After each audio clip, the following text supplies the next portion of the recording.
स्वागत आपका जिक्र इफेक्ट क्लास में। तो आज हम करने वाले हैं टॉपिक मनसबदारी व्यवस्था।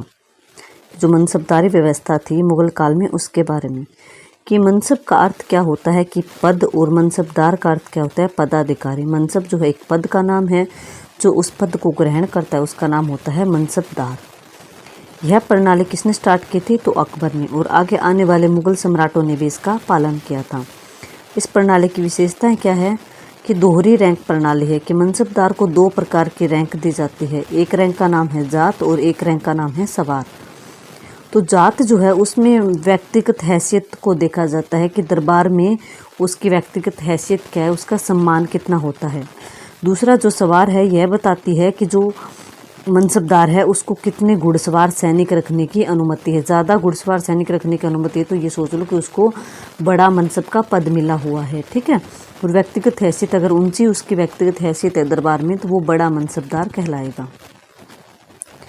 रैंक की श्रेणियाँ 10 से स्टार्ट होकर 10,000 तक होती थी या फिर उससे अधिक भी हो सकती थी। उच्च रैंक के मनसबदार जो थे वो राजा, सूबेदार या फिर सेनापति या उच्च अधिकारी होते थे। कि राजा, सूबेदार जो थे, उन सेनापति थे, इनको जो है ऊंचे रैंक दिए जाते थे।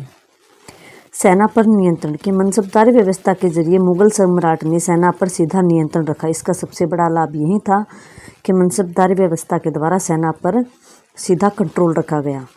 मनसबदारों को अपनी सवार सेना, जो घुड़सवार सेना उनको रखनी होती थी, उनको हमेशा तैयार रखना होता था परमानेंट, और समय समय पर उनकी जांच भी करवानी पड़ती थी। तनख्वाह और वेतन कितना था मनसबदारों का कि उनको मनसबदारों को जो है जात रैंक के अनुसार वेतन दिया जाता था। वेतन नगद या फिर जागीर या जमीन के रूप में दिया जाता था। जांच प्रणाली की घोड़ों पर दाग लगाया जाता था, निशान लगाया जाता था, और सैनिकों की पहचान के लिए उनके चेहरे की पहचान जो है रखी जाती थी, ठीक है। इसका फ़ायदा क्या था कि फर्जी सैनिक वो भर्ती नहीं हो पाते थे सेना में।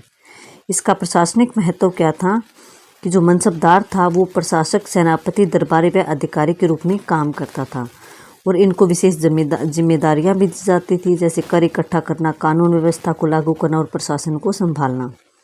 तो इस प्रणाली के लाभ क्या थे कि इसमें अनुशासन और नियंत्रण बना रहता था। सेना में योग्य और विश्वास पात्र लोगों को पद पर नियुक्त किया जाता था, और केंद्र सरकार का प्रभाव राज्य स्तर पर भी बना रहता था। राजा का कंट्रोल जो है छोटे स्थानीय लेवल पर भी बना रहता था। तो इसकी कमी कौन सी थी कि जागीर आधारित भुगतान होने से मनसबदार कर का दुरुपयोग करते थे, कि उन्हें कर इकट्ठा करने की परमिशन मिली हुई थी तो वो ज़्यादा कर इकट्ठा कर लेते थे और कम वहाँ पर दिखा देते थे। और ये स्थायी सेना नहीं थी। संकट के समय मनसबदार सैनिक कम ही